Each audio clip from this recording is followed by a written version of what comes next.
Hello, everyone. My name is Mariana Ramirez, and I'm the director of the Jordan Schnitzer Museum of Art at Portland State University. My pronouns are she, her. I am thrilled to present today's speaker, Jess T. Dugan, who will be discussing the museum's current exhibition, To Survive on This Shore, photographs and interviews with transgender and gender nonconforming older adults, which will be on view at the JSMA at PSU through Saturday, April 30th.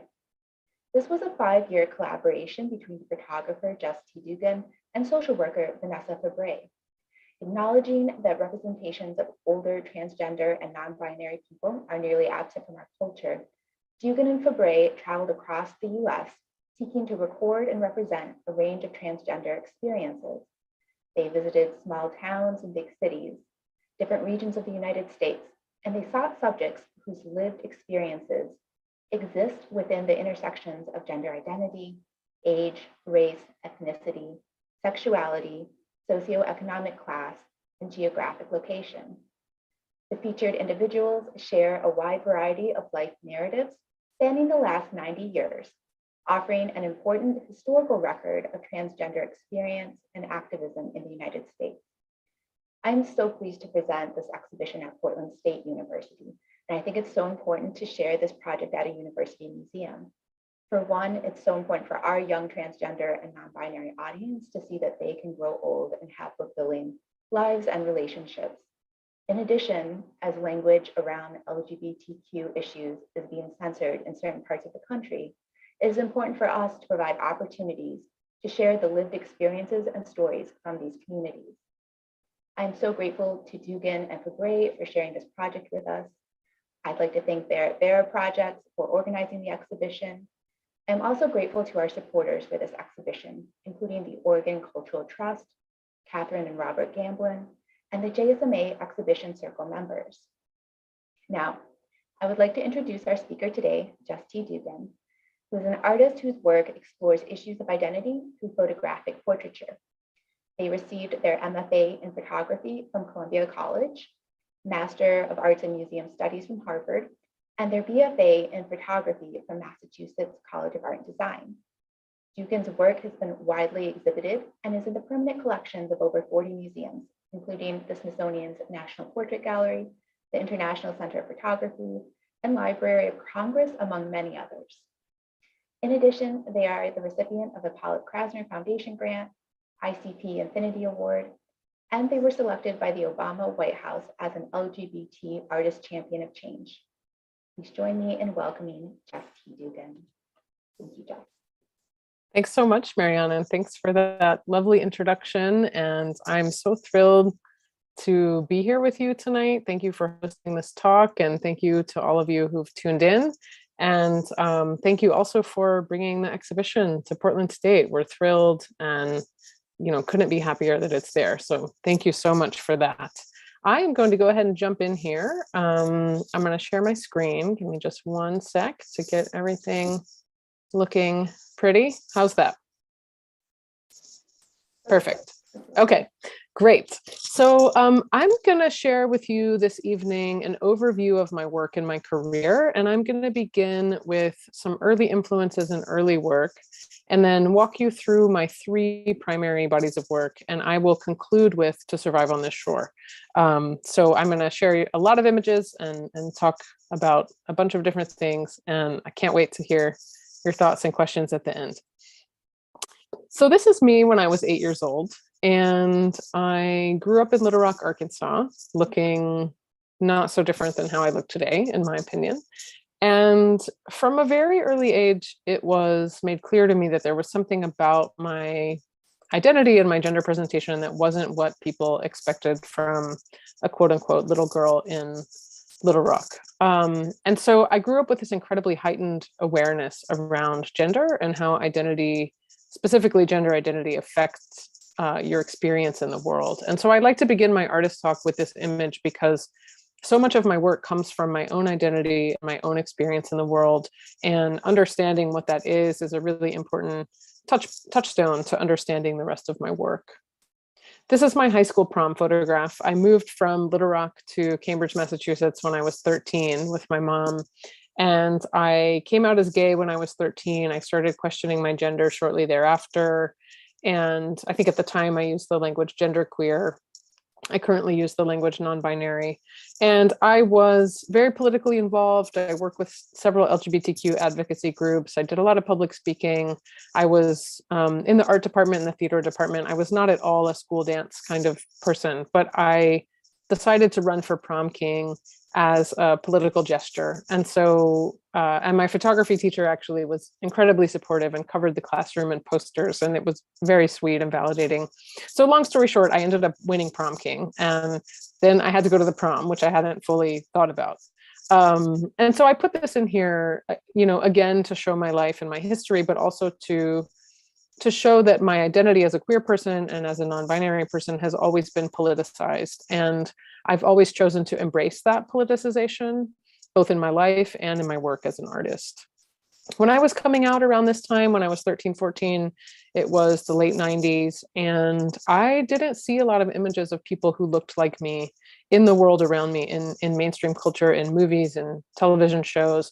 And I had some very powerful early experiences discovering images in a fine art photography context, specifically the work of Catherine Opie, which you're seeing here, which I discovered at 16, 17, and it was incredibly powerful to me to see these representations because it showed me that I was part of a community, that there were other people who were like me.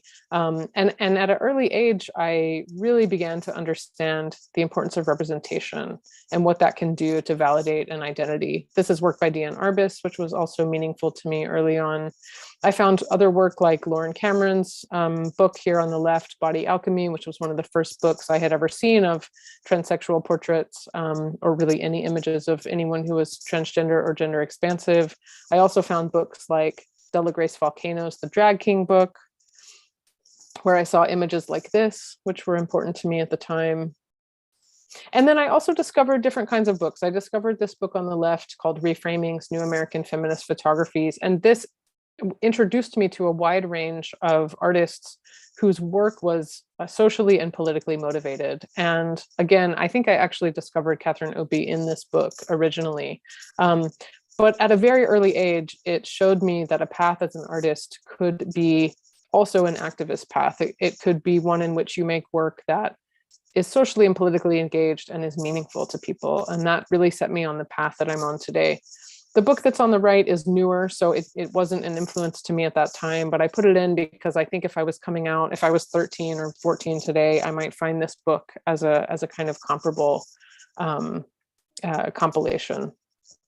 And then switching gears just slightly. So I got my BFA in photography at the Massachusetts College of Art and Design, as Mariana mentioned. And right out of college, I got a job working at the Harvard Art Museum, and I sat in collection storage. I photographed the collection all day for 8 hours a day. And I was, every day surrounded by these old master paintings and just really absorbed the language of art history, and I absorbed the language of portrait painting in particular.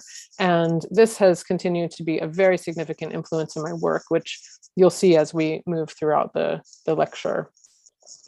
So I'm going to share with you a few of my earliest pictures. I was making these pictures when I was 18. I was just learning to use a view camera, which for anyone unfamiliar, it's the kind of boxy camera with a bellows that you put on a tripod and you put your head under the cloth, and it's very slow and intentional and requires collaboration between the photographer and the subject. So I was learning to use this very formal camera. I was making pictures of things that interested me. And I wasn't thinking of this as a body of work or a project in any way, but I put these 3 images in here because when I look back at these, even though I was 18, I was beginning my career as a photographer, I see the seeds of my interest today, and I see threads of things that I've always been interested in. And for me, those are an interest in portraiture. I've always been drawn to photographing people from the very beginning. And in particular, I'm interested in making portraits that go beyond the surface to talk about an emotional or psychological experience, a more interior experience, and thinking about how do we read that through an image of someone's body, and how do we get to a kind of psychological place. And then I was also thinking a lot about, gesture and pose and how we read identity into those things. So those interests have all remained constant throughout my work. When I was 18, I had chest reconstruction surgery to more closely align my body with my internal gender identity. And 2 weeks after my surgery, I made this picture of me and my mom. And this picture was important to me for a number of reasons. One is it was the beginning of a very long practice of self-portraiture, which you'll see as we go throughout the talk. Another is that it was the beginning of a long practice of making work with my mother and my family. And this picture in particular, I made as a way to process my experience, to understand my body, to come to understand myself. And so in that way, it was also the beginning of me using photography as the way that I understand myself and connect with other people, which is an underlying theme in my work. And then it was also the beginning of what I consider my first body of work. So I was living in Boston at the time. I was part of a very active LGBTQ community and transgender community. And I, again, didn't see a lot of images of people who were trans identified that were humanist and complex and expansive and respectful. The images that I saw were either, very negative, or were overly fetishized, or were some sort of, description of violence in the media. And so I began a body of work that I called Transcendence, photographing my friends and my community and trying to make images from a more complicated humanist place. Around 2010, I switched to working in color, which you'll see as we go through the talk was a permanent shift. And this was important for me in my work, and the use of color is something that's heightened. So I'll return to that as we go throughout the talk.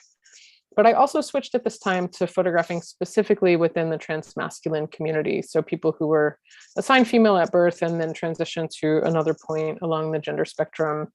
And I did this because it was the community that I was part of. It was the identity that I myself had. It was the experience I felt that I could talk about, from the most personal vantage point, and that I could make something nuanced from that vantage point. And so that shift was important to me and also led to an interest in masculinity, which I'll revisit throughout the talk. For a long time, I had avoided making images of the physical aspects of transition because I felt like, again, so many of the images I saw reduced a trans identity to the body, and I wasn't interested in that. I was interested in talking about a more interior experience or a more complex experience. But at some point, I also realized I was leaving parts of the story and the experience out. And so I made this image of a friend of mine, Mick. He's injecting his testosterone shot. We were actually traveling together. This is in a hotel room.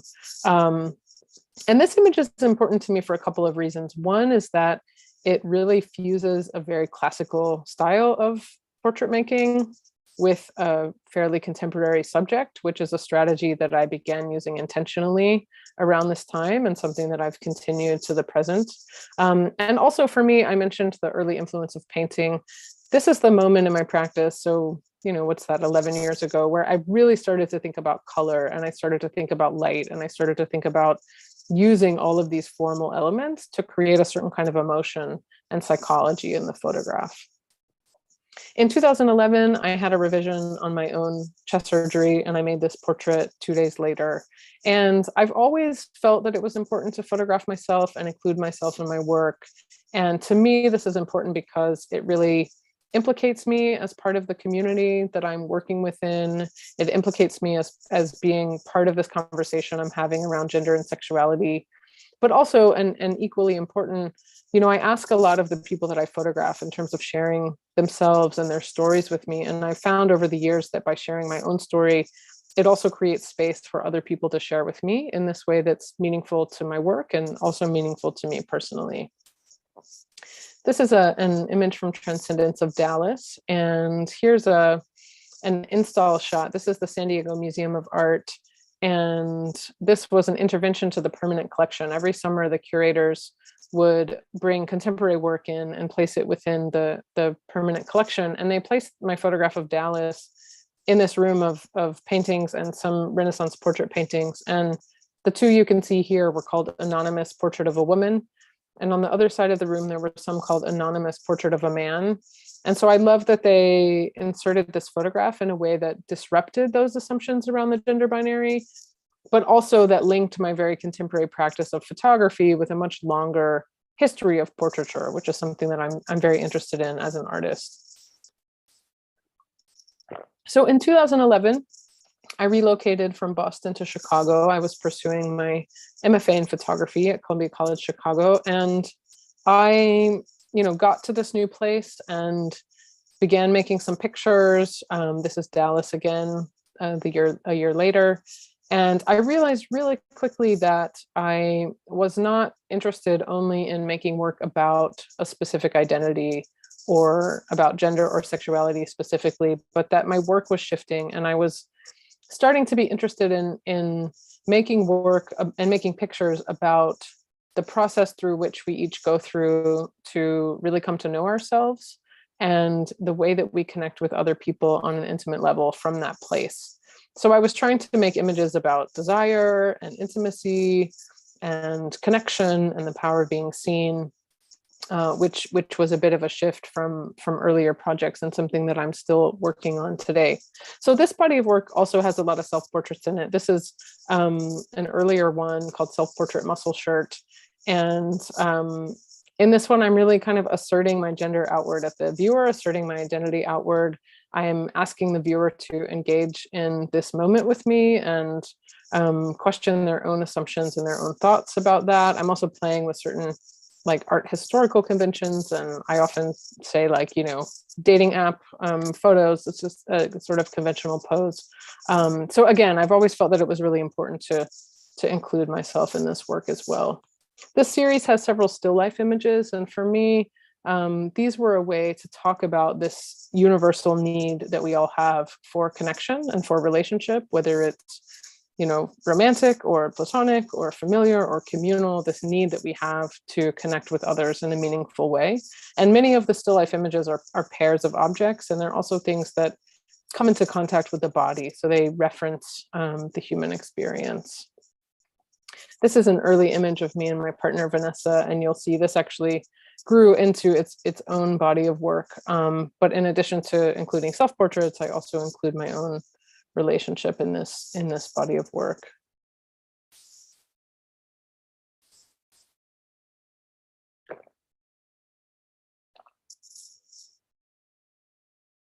So in 2015, I made a book of the first 4 years of this work. And then I paused a little bit because I was working on To Survive on This Shore very intensely at that time.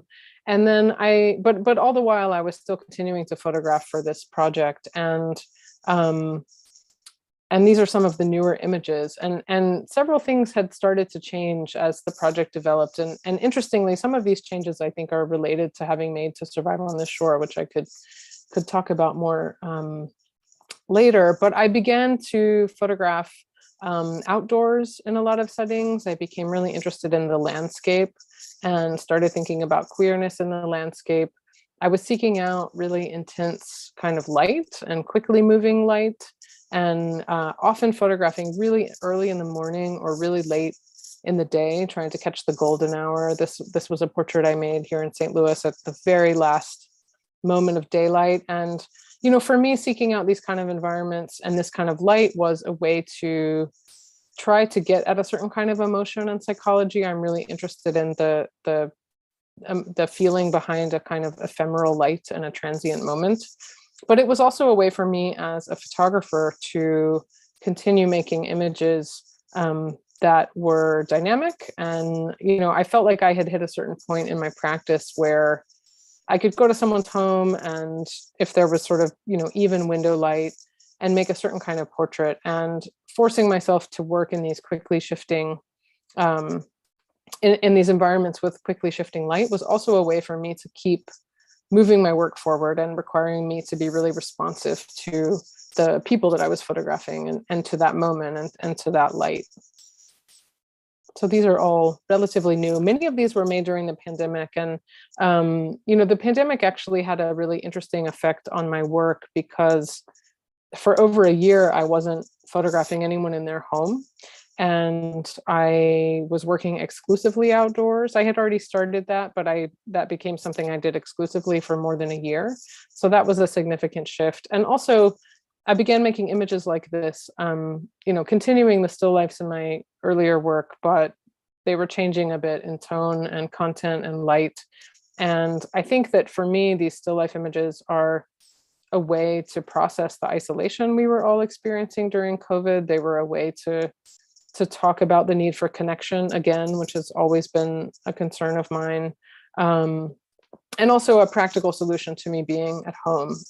So my return to still life was pretty strong during the pandemic. And then also being confined to work outdoors led me to find different kinds of locations and to increase the presence of the landscape as in an image like this. And again, thinking a lot about queerness in the landscape, and especially in a kind of rural Midwestern landscape.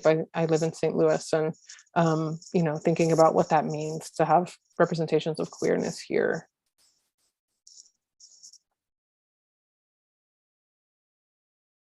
Another theme that's really emerged in this work is water. A lot of the images have water. I'm really interested in water as a metaphor and as a visual device. This image was made in a friend's hot tub in the backyard, and it was also a practical solution for me during the pandemic to continue photographing outside when it got really cold, because I started to be kind of limited by what I could do. But there's an increase in water in my work.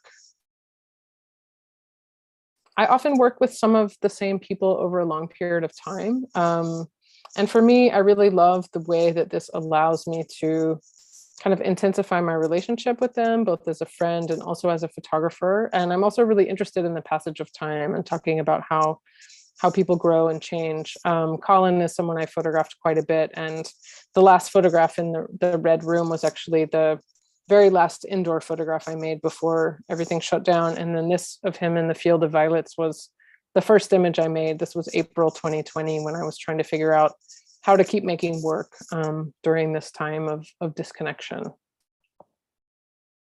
And then in this image, in this newer work, there are also these kind of natural outdoor landscapes. And again, I think the influence of the landscape has really increased, and also thinking about how those kinds of images relate to portraits, and thinking about the organicness of identities, and starting to talk about all of these things in a slightly more poetic, open-ended way.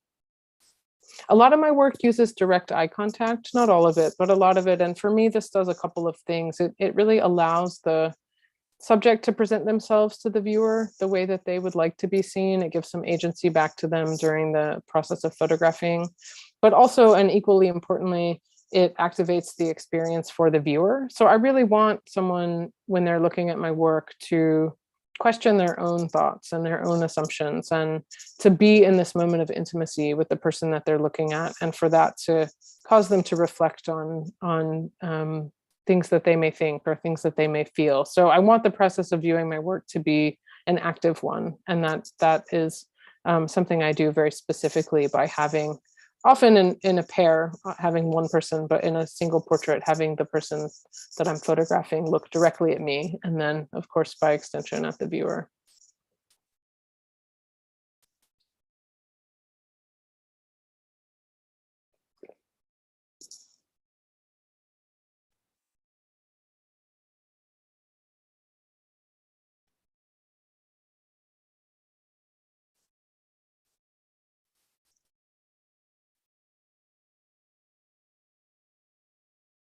Another significant shift for me during the pandemic was returning really intensely to self-portraiture. As I've mentioned, it's always been part of my practice, but both for practical reasons of being able to photograph myself, and also for emotional and psychological reasons of beginning to work through this experience that we were all going through. I ended up making a lot of self-portraits, and for me, these newer ones are more interior than some of the earlier ones. I think some of my earlier self-portraits were very much about asserting myself outwardly, asserting my identity. And many of the newer ones are quiet and inward and self-reflective. And I think for me, like so many of us, the pandemic led to a heightened sense of self-reflection.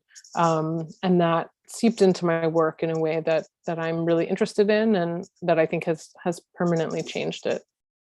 This is a recent self-portrait from last summer in Provincetown, Massachusetts.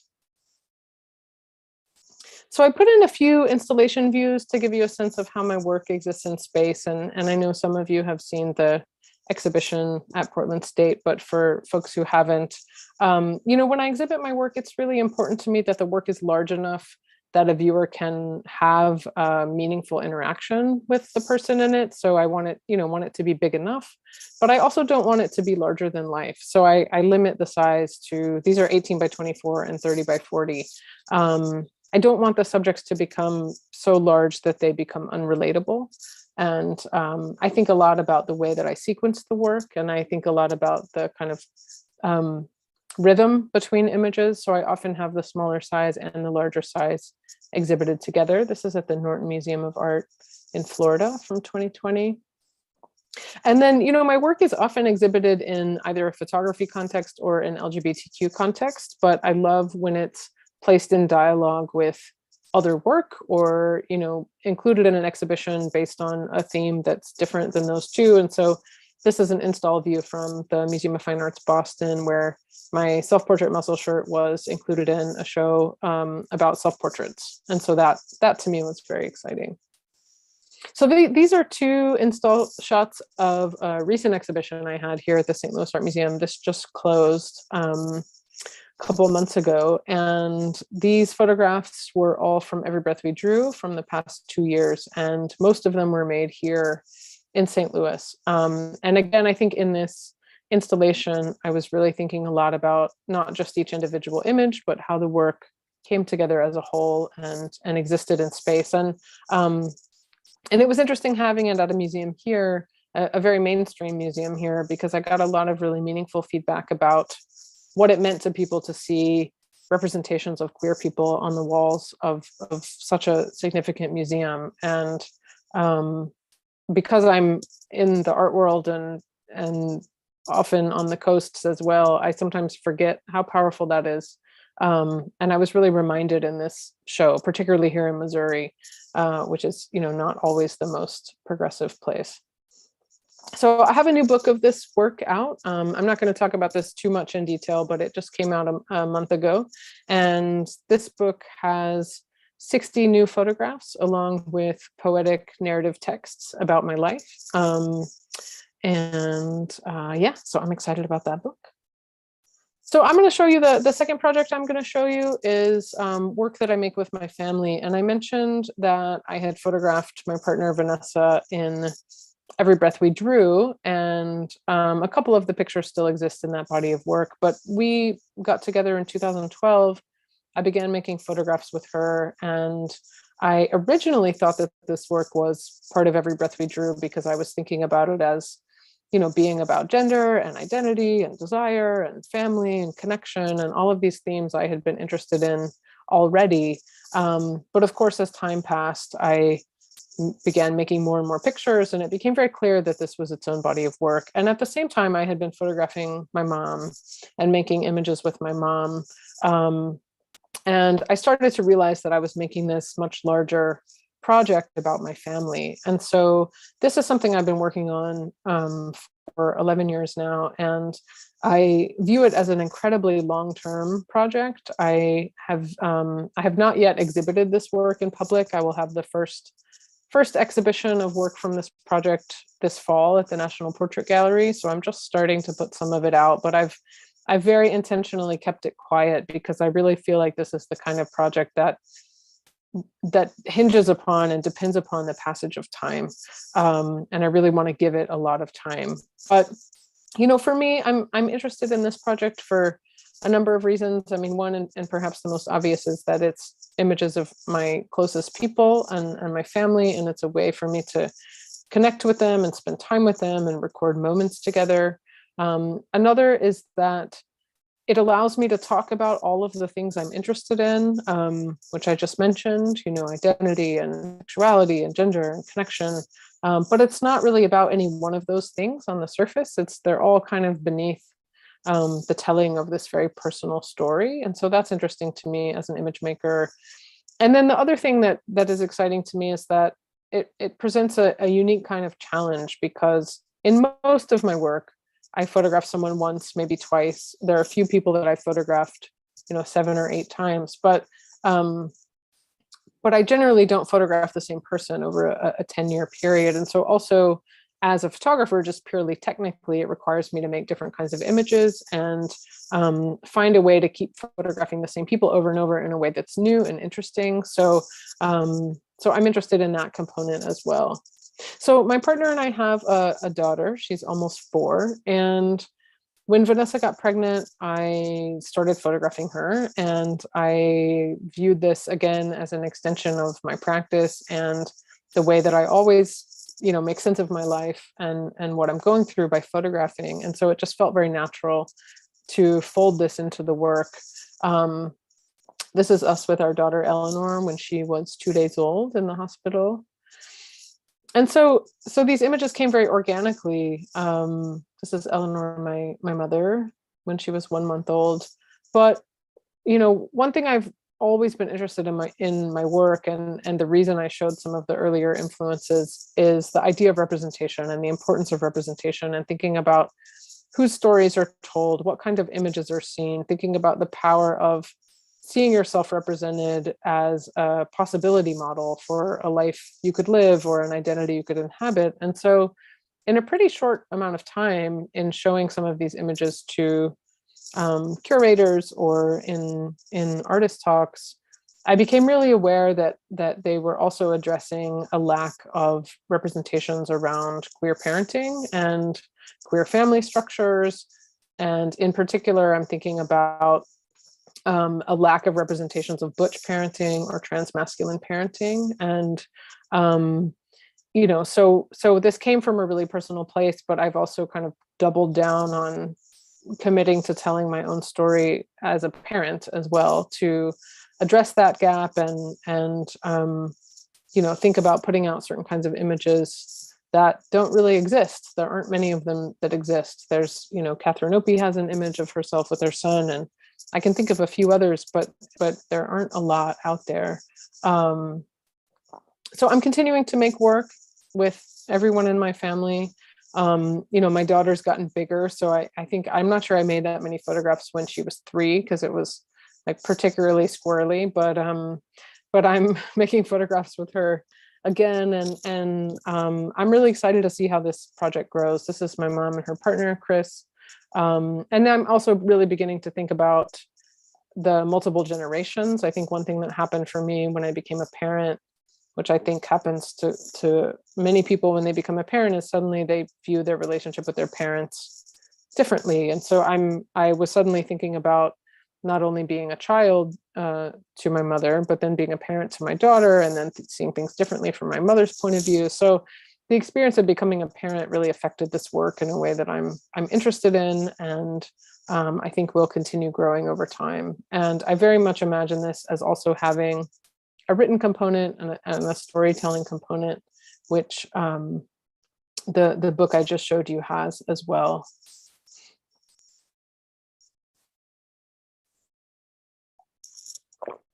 This is a self-portrait with my mom from 2020. This is her and her partner, Chris, also from 2020. And them on the bed.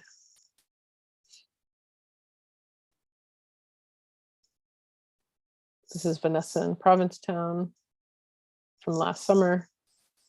This is a recent image. This is from this past New Year's Eve of me holding Eleanor.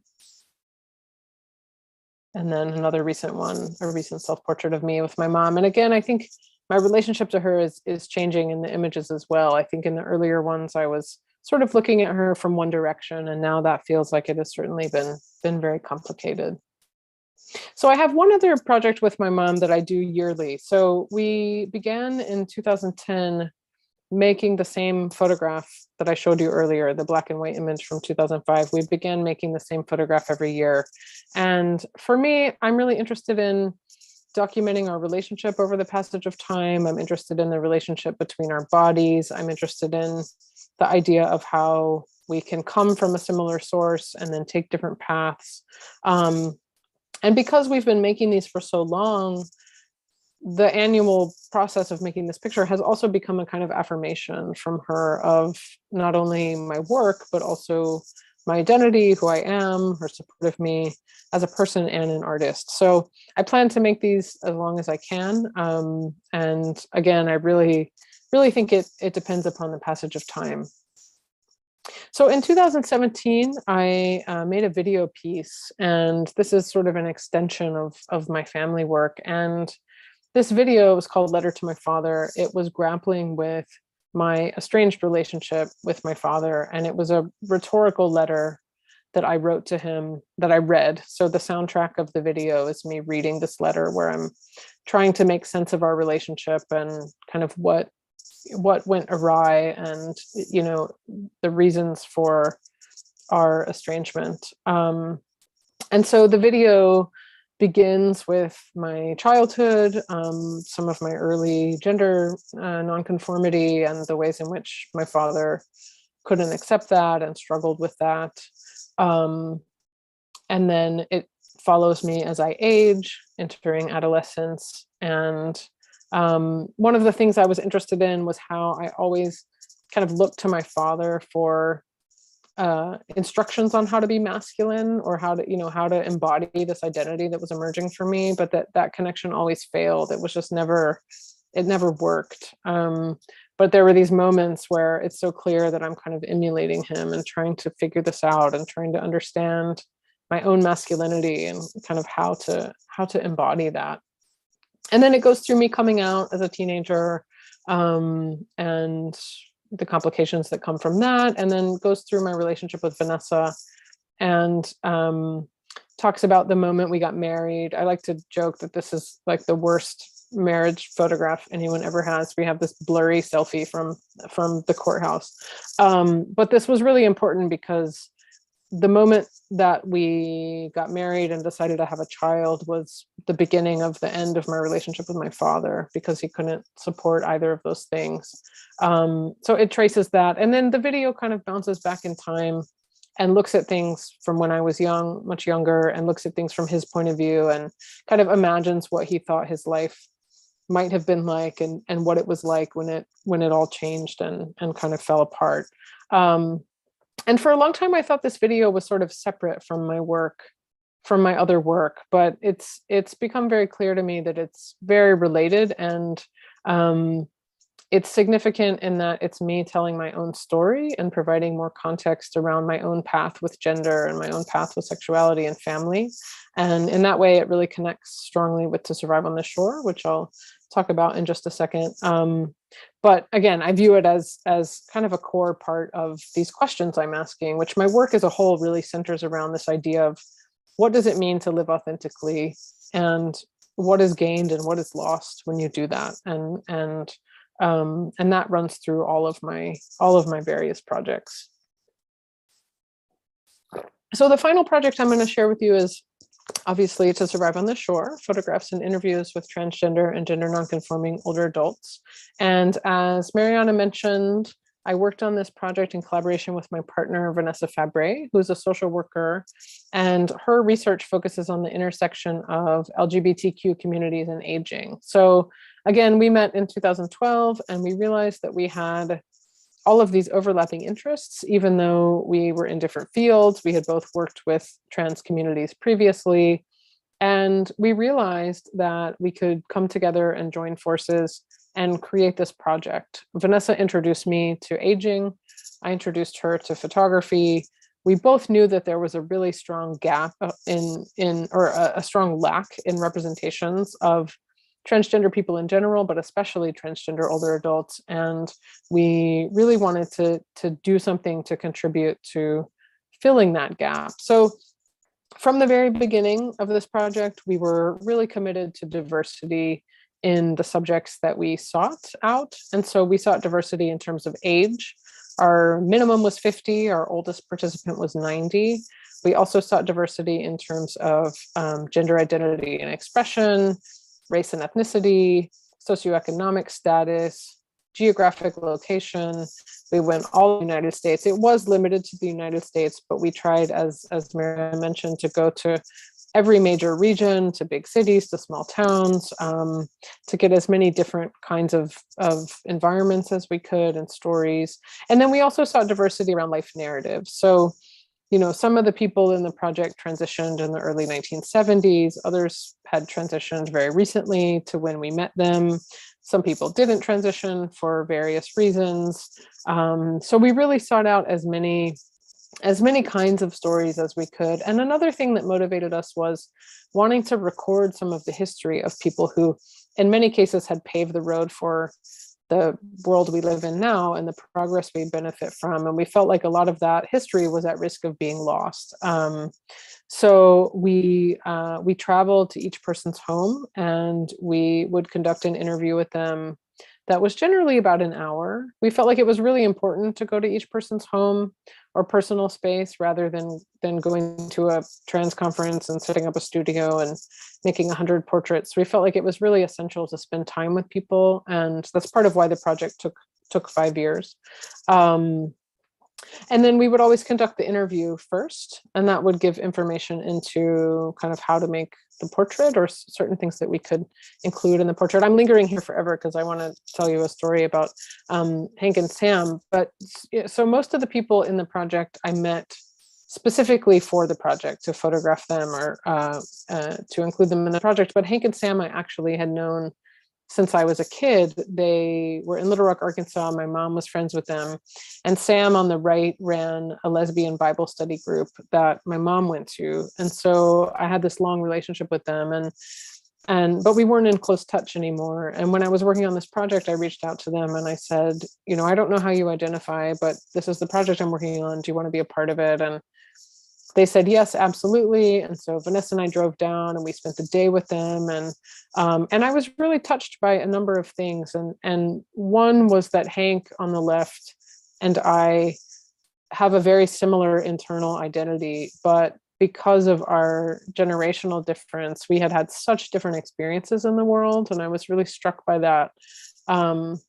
They also both shared with us that they had double mastectomies due to breast cancer when they were older.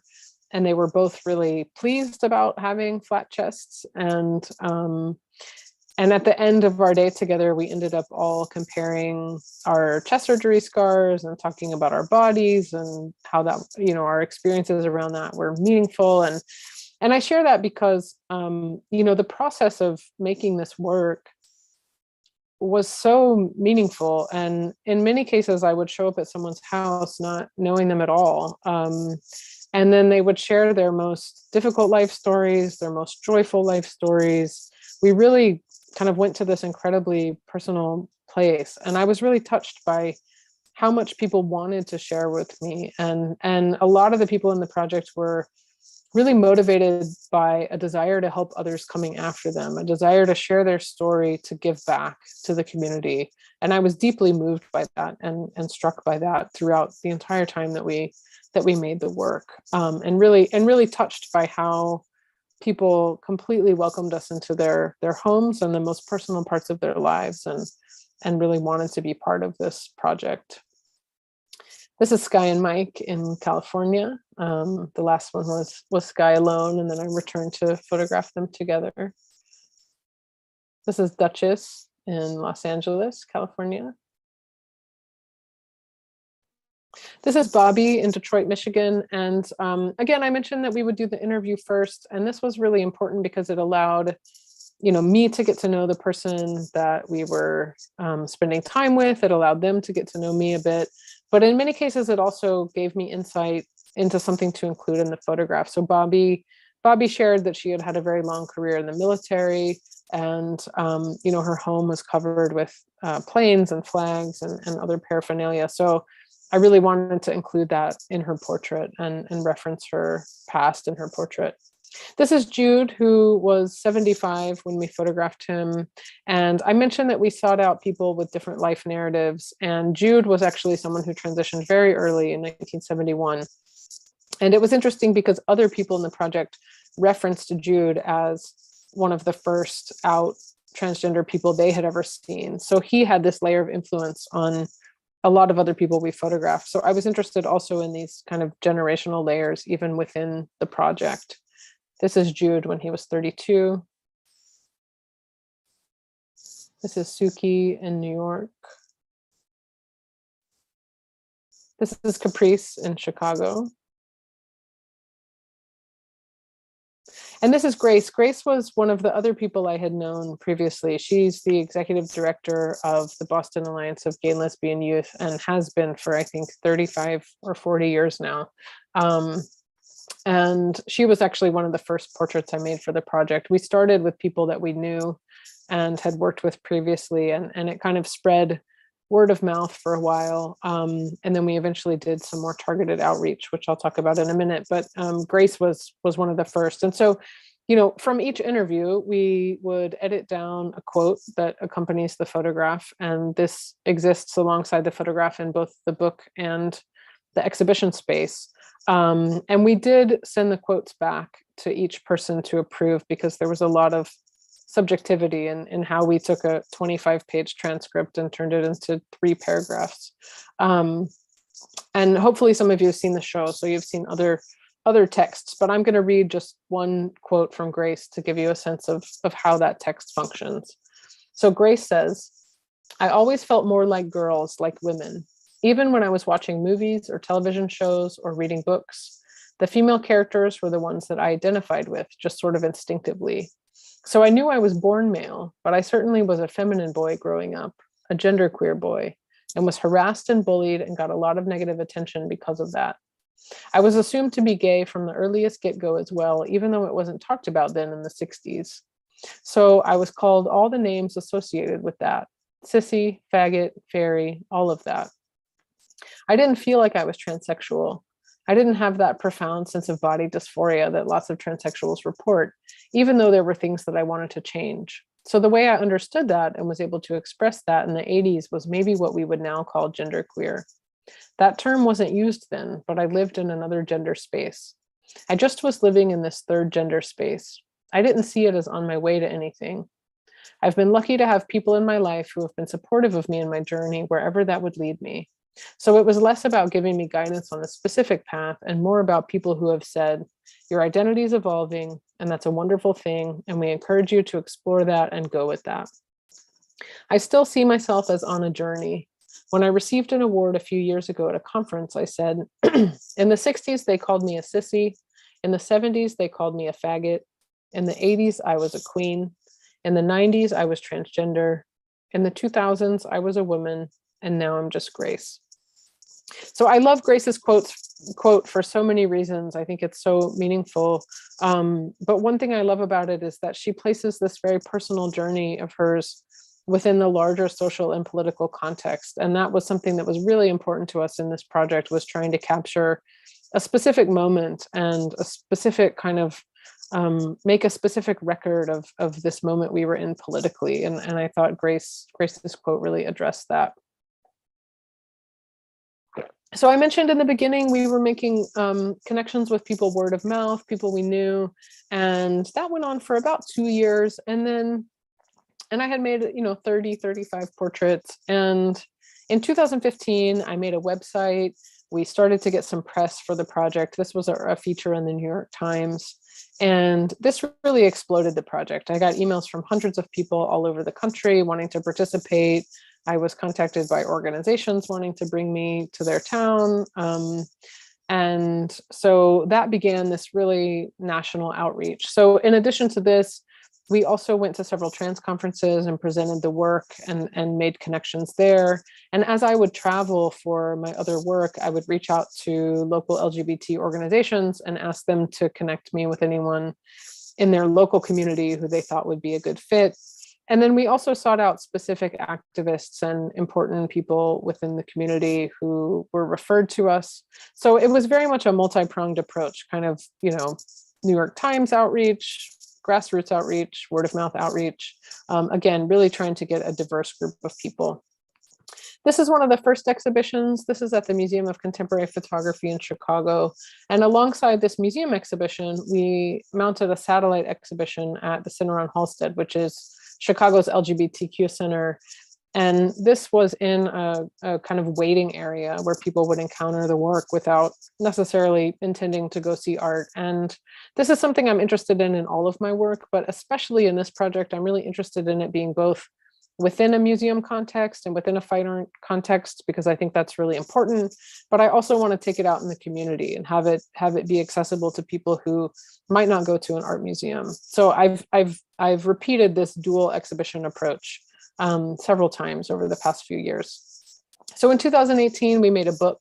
I have one here. I don't know, I'm like tiny on your screen, so you probably can't see the book, but we felt like it was really important to send a book to everyone who was in the project. And it was very sweet because as I sent them out, I got all these pictures back of people holding the book. And I learned over time that people knew what page they were on and were really excited about it. So we got a lot of great response from the participants to the book. And then, I showed you my earlier work, or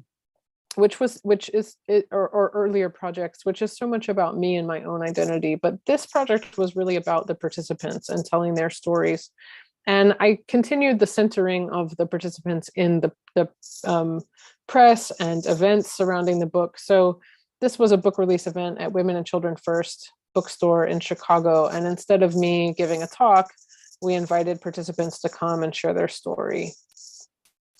When the book came out, we also had another kind of significant press moment, which was really, this was a feature in the New York Times again. It was really wonderful for getting the work on a mainstream level. And then, of course, it also came with a little bit of the negativity that surfaces when things are on the internet. And so that was something I had to kind of grapple with and figure out as an artist at that time.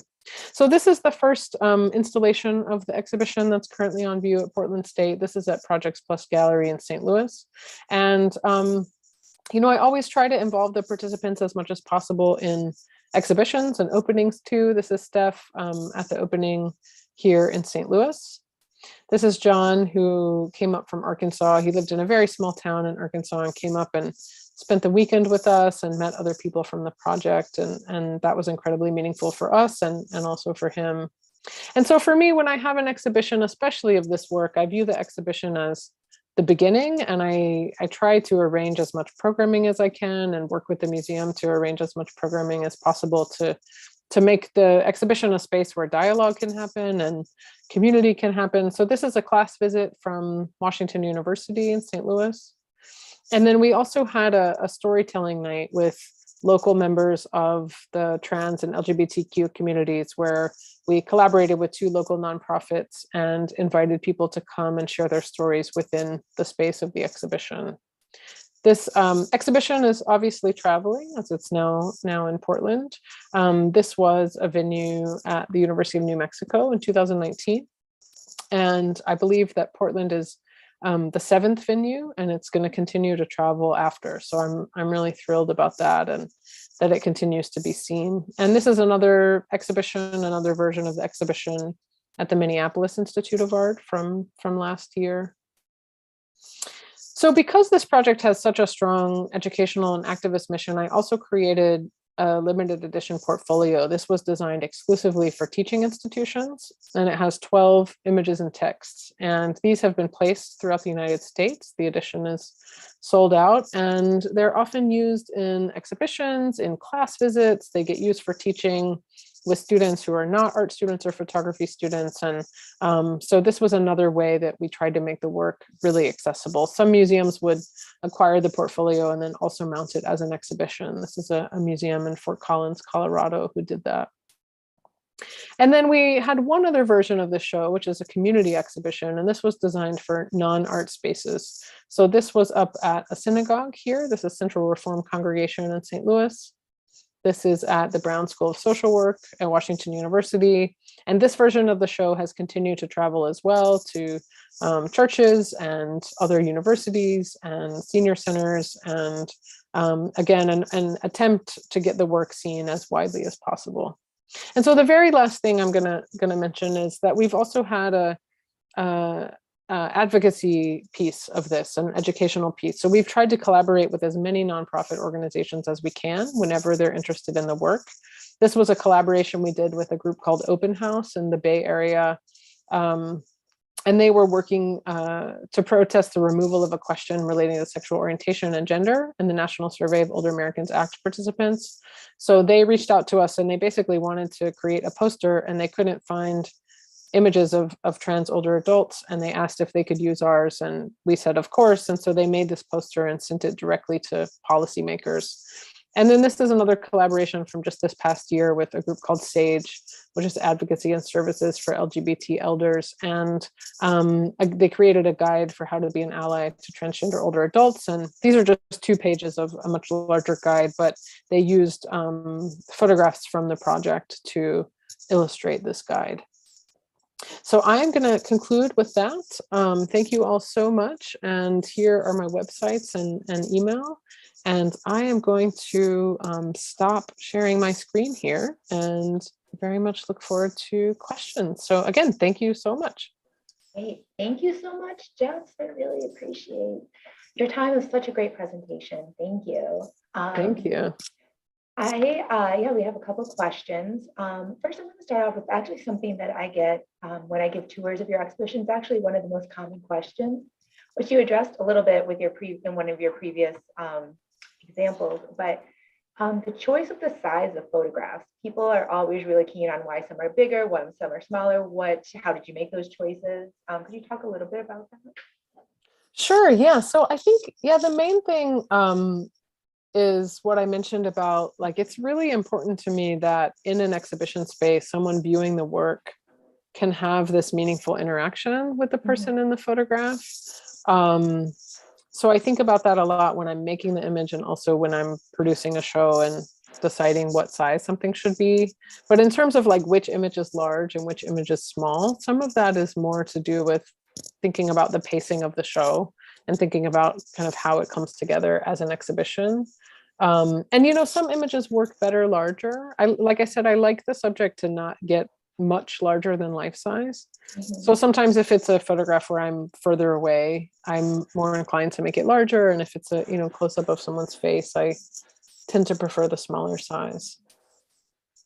And that's definitely one thing I've noticed working with you with your museum background. I think I can tell that that you've worked in museums. It's such a blessing working with you at times. So I really appreciate thank you. that.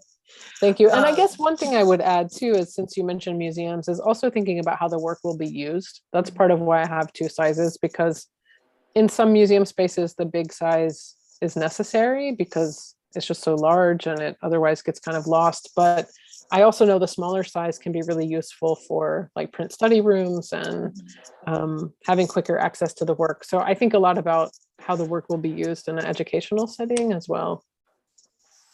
I also had, you and I have talked a little bit about this, and it's something that I often talk when I am giving tours of your exhibition, but could you talk a little bit, there's this power imbalance between the photographer and the subject. Photographers can make the smallest changes to really reframe the subject.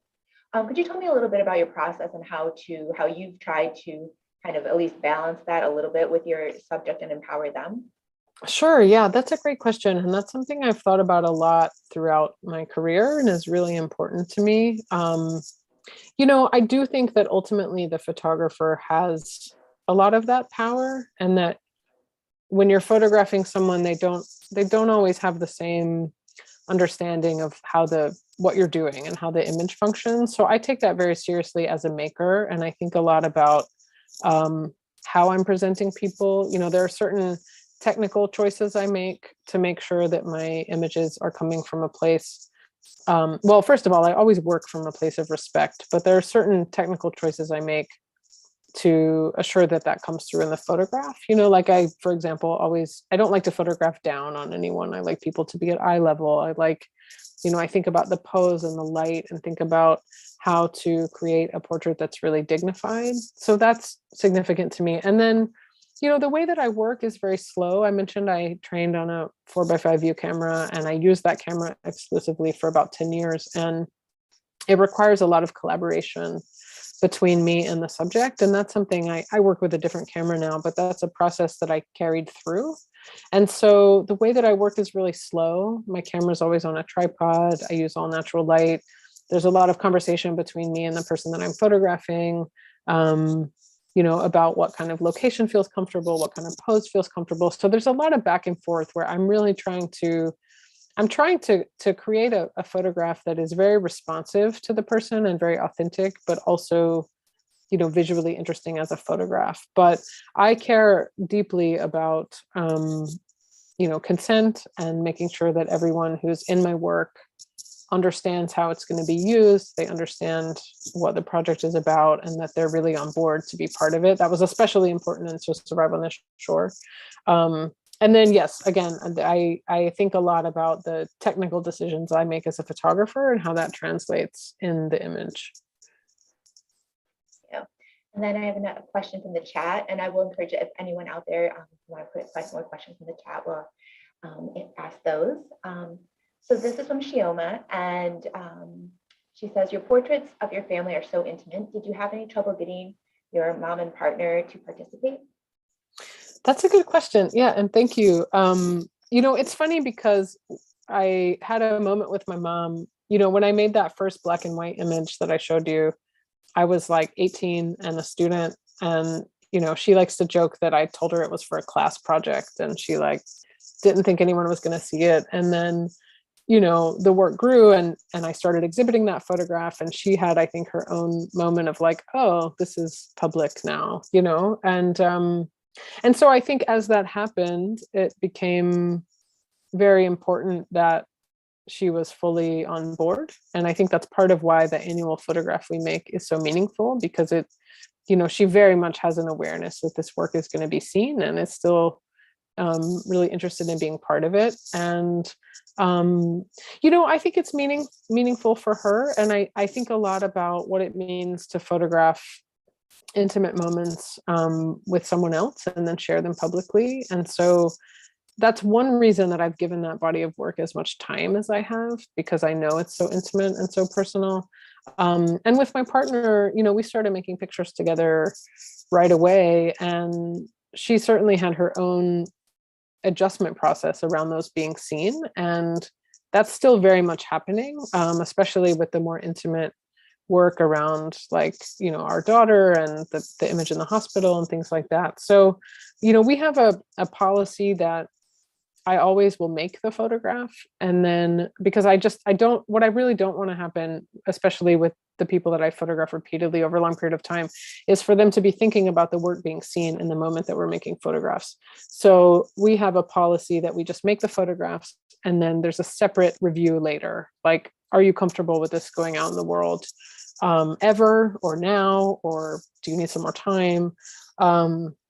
So I do try to be really sensitive to that. I would say both my partner and my mom are really excited to be in the work. And then it can be, a moment of connection and a moment of intimacy, making pictures together in a way that I think is really meaningful. But then there's definitely the second wave of, okay, now we're exhibiting this work. What does that mean? And I'm just starting that, especially if you look at my website, you'll see that none of the pictures of my child are on there. And, so I'm just starting to think about what that means to put images of her out in the world. So yeah, it is a different kind of intimate and a different kind of consent with something so personal.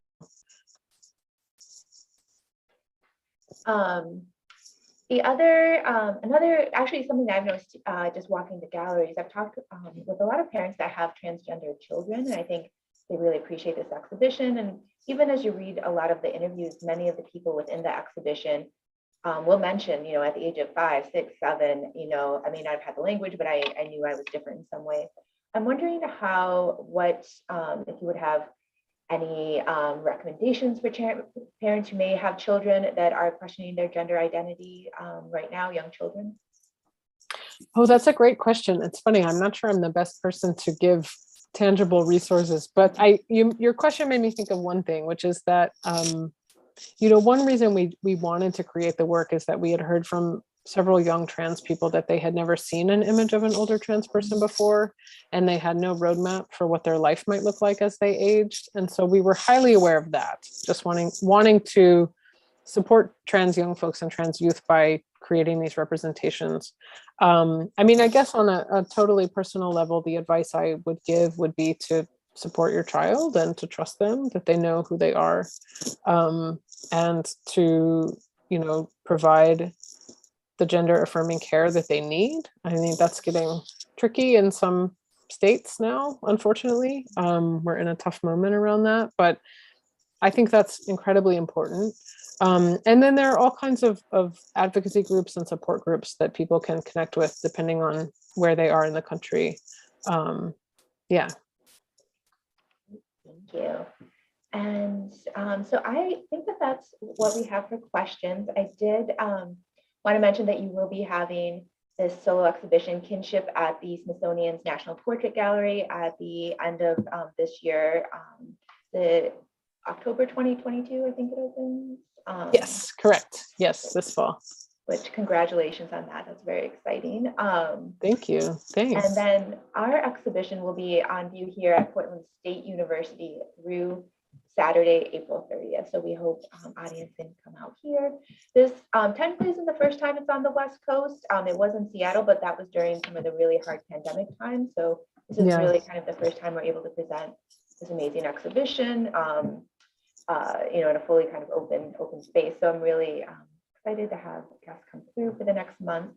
And Jess, thank you so much. I am just so grateful for your time and your work, and you know, the body of work that you and Vanessa have done together, and letting us share it here at the Portland Art Museum. Thank you so much. Thank you so much for inviting me and for bringing the show, and to all of you tonight for your time. It's really been my pleasure. Thank you, and have a good night. Thanks, you too.